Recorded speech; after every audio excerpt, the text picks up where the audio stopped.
Hello. Yeah. Good morning, everyone. Uh, what we had seen that the geopolitical situation has got impacted with the in the Middle East areas with Iran firing missiles on the Israel. This was in retaliation of Israel entering into Libya on a ground level. So that has created some uncertainty in the international market, and we had seen some corrections on Wednesday, Tuesday night. But thereafter, we had not seen any further action from either from Israel or from Iran. So, need to be watched whether any counter action is being taken by Israel on the Iran. The point is that they are not sharing the border, so man-to-man fighting is difficult over there. Uh, so the fight will be more from the missiles and all. So that leaves lesser chances for escalation. But anyhow, the uncertainty will continue. Uh, so today we are since last Tuesday night we had not yet seen any further action by either of the country. Apart from that, US which declined on uh, Tuesday night, Wednesday it was more of a flattish, and futures are marginally positive today morning. Uh, so. Things are need under watch right now and everywhere looking at that way. Whereas in Asia market, China market continue to remain close. The Golden Week holiday is continuing in this week, so that will be closed even tomorrow also. Whereas Hong Kong market, which went up on Tuesday by almost around 6%, uh, on came off today uh, by around 4%.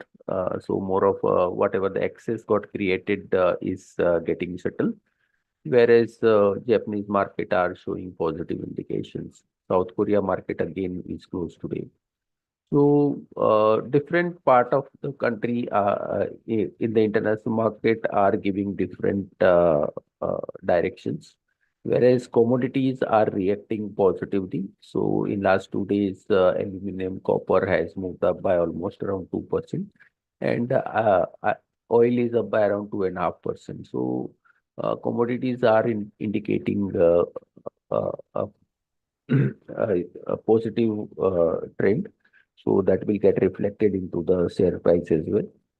So what we see that though the GIFT Nifty is showing large negative, but once that open, we see that that is settling over there or maybe bouncing back from there. So overall looks post lower opening recovery in the market. I'll request technical team to take up from here. Yes, thank you, sir. Good morning, all of you. This is Vati. Today, the market is likely to open with a little bit gap down, and we might witness some volatile trading session during the day. On the technical front, Tuesday we have seen that the Nifty has behaved in a very sideways manner, what's struggling within the range of 60 points between 25,740 to 25,800 levels, but somehow managed to respect that 25,800 levels on the closing basis, which gives some sort of a relief sign. Now, looking towards the Asian and the global markets, we believe that our Nifty is likely to open with a little bit gap down opening on a low side. As of now, it has a very strong support of 25,700. If it's break that level, then more selling pressure is likely to be seen, which might take it towards Nifty towards to 25,640, 25,540 levels.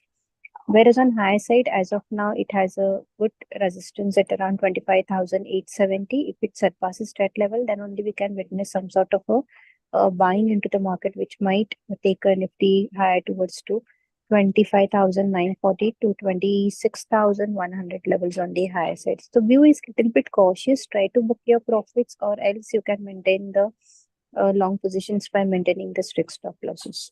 Coming towards the bank Nifty for today intraday purpose, 53,000 will act as a crucial support levels. Any move below that level will see the extension of this fall towards to 52,770. Whereas a resistance is placed at around 53,600, 53,840. Coming towards the Fin Nifty, 24,770, 24,860 are the two resistance levels, whereas the support is placed at around 24,600 and 24,500 levels. That's it from my end. I request derivative team to take a call forward. Yeah, thank you. Good morning, everyone. So on the derivatives front, as we are seeing that the GIFT Nifty is likely to open 200 points on the lower end. On the morning front, we are seeing that the GIFT Nifty was almost around 350 points on negative front, but that is covered by 100 and 120 points. The another sign we are seeing right now is a premium. The future premium is almost around 170 points higher.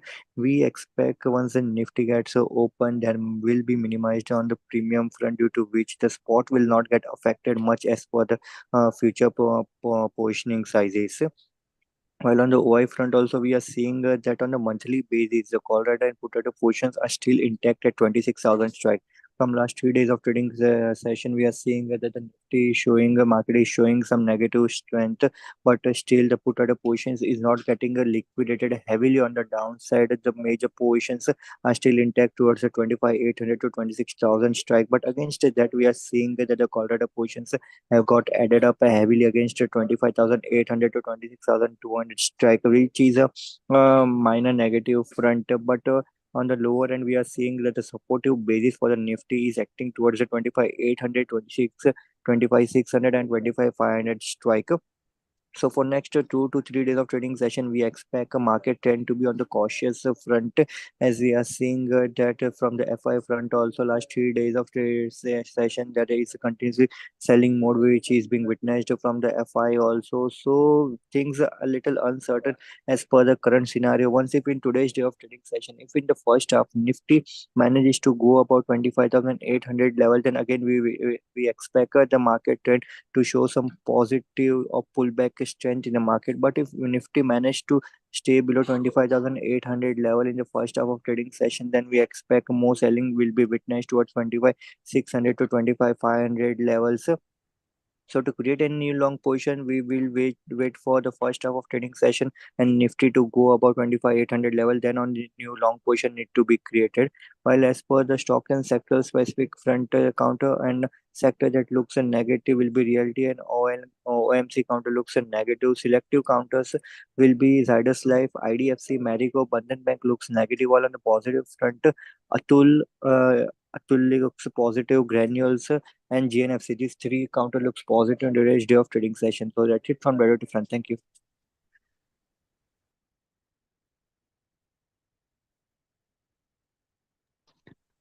Good morning.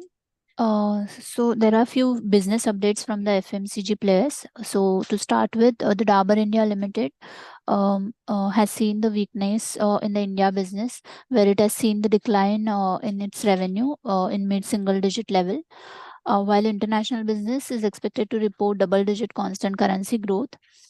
The it has seen the impact of heavy rains and floods across parts of the country, and mainly it has seen the impact on the beverages category. Companies' operating margins are expected to decline in mid to high teens range due to continued investments in their brands and deleverage led by the lower primary sales. So this is marginally negative for the company. Marico Limited posted the is expected to see the consolidated revenue growth in high single digits, where the domestic business is expected to grow by mid-single digit in a sequential manner, and the management has observed rural growth outperformed urban on a YY basis. International business has delivered the robust low teens constant currency growth. While the gross margin is expected to be moderate on YOY basis, operating profit growth is expected to be lagged behind the revenue growth on YOY basis. The company has guided for the double-digit revenue growth in FY25, and it is expected to be remain watchful on the margin front during the second half. So this is neutral for the company. On the pharma side, Alembic Pharmaceuticals has got approval from the US FDA to sell their new Caesar medicine, that is lamotrigine, and it is expected to be sell in the form of 200, 250, and 300 mg doses. The US market for these tablets is worth about $163 million. This is marginally positive for the company. Zydus Life Sciences has received tentative approval from US FDA to manufacture enzalutamide tablets. As per IQVIA moving annual total July 2024 data, these tablets had an annual sales of $1,417 million in the US. So this is positive for the company. Thank you.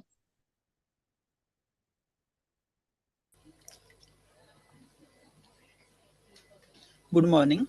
September auto sales data presents a mixed performance across the sector, with several companies surpassing expectations while others showed a decline.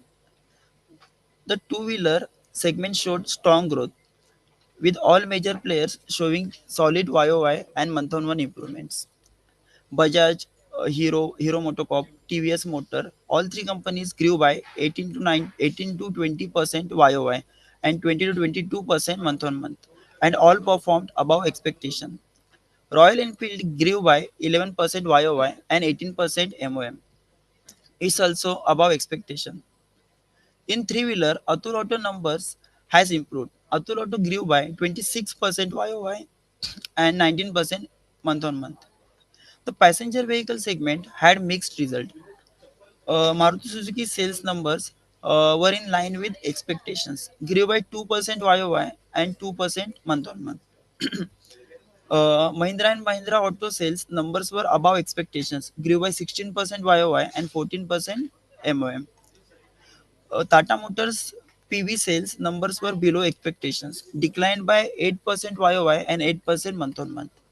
The commercial vehicle segment had mixed performance with some recovery signs. Ashok Leyland sales numbers were marginally below expectations, declined by 10% YOY but grew by 19% month on month. SML Isuzu sales numbers has improved, grew by 21% YOY and 7% month on month. Tata Motors CV sales numbers were below expectations, declined by 23% YOY but grew by 10% month on month. Eicher Motors VEC sales numbers were marginally above expectations, grew by 6% YOY and 16% month on month. Tractor sales were also mixed, with escorts showing exceptional growth while VST Tiers saw decline despite some gain from Mahindra and Mahindra tractors. Escort sales numbers were above expectations, grew by 14% YOY and 121% month on month. VST Tiller tractors sales numbers has declined 2% YOY and sharp 42% month on month. Mahindra and Mahindra tractor sales number were marginally below expectations, grew by 2% YOY and an impressive 102% month on month. Um, so that's it about auto numbers. And today one IPO will be listing. The name of the company is KRN Heat Exchanger. Details of the IPO are like issue size is around 342 crore, comprising entirely of fresh issue. Price band is 209 to 220, and market cap post issue will be 1367 crore. Talking about the company, KRN Heat Exchangers specialize in manufacturing fin and tube type heat exchangers for heating, ventilation, air conditioning, and refrigeration industry. The company's products are primarily made from copper and aluminum. Their product range includes condenser coil, evaporator unit, evaporator coil, fluid and steam coils, header, copper parts, and steel metal components. Company has established a strong market presence both in India and international, with a prestigious client that include industry leaders like Daikin India, Kirloskar Chillers, Blue Star, Chimaventa, Klimaventa, and Frigger. KRN Heat Exchangers demonstrate strong growth potential with revenue growth of 25% in FY25. The company has impressive EBITDA margin of 19%. Despite high working capital days, KRN delivered healthy ROC of 31% and ROE of 30%, indicating strong profitability. Although there are no direct peers, upon comparing KRN with SC outsourcing and heat exchanger companies in the listed space, its lower valuation despite superior return ratios suggests the company is undervalued. Thanks.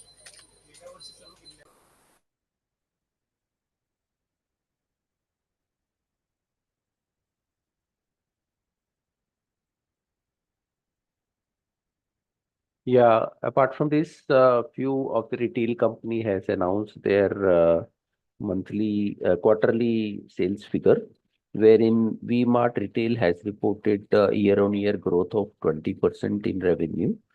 Uh, as compared to last quarter, they reported year-on-year growth of around 16%. So positive. Whereas the other two retailer, which are V2 Retail, has reported 65% year-on-year increase in the sales as compared to last year same quarter. Last quarter, that is Q1 over last Q1, was around 57%. In last 4 quarters, companies consistently growing over 50%. So that is a positive for V2 Retail as well. And another company, that is Bazaar Style Retail, has also reported strong sales growth of around 65%, and quarter-on-quarter growth of 13%.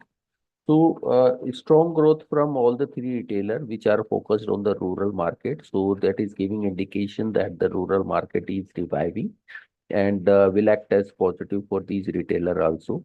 In this, if we see the valuation wise, Bazaar Style Retail, which got listed recently, is comparatively lower priced as compared to V2 Retail, which shows that there is a possibility of improvement, price to go up from here.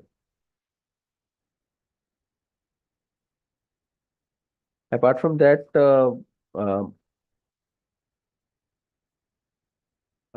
JSW Neo Energy has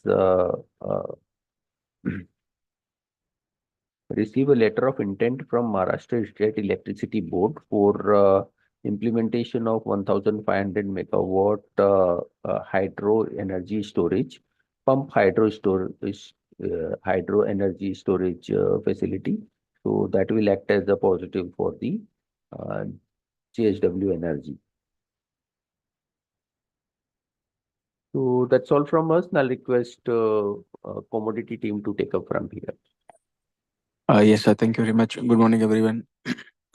So in today's session, we are expecting positive momentum to continue. Gold one can buy the December contract around 76,000 and maintain a stop loss of 78, 74.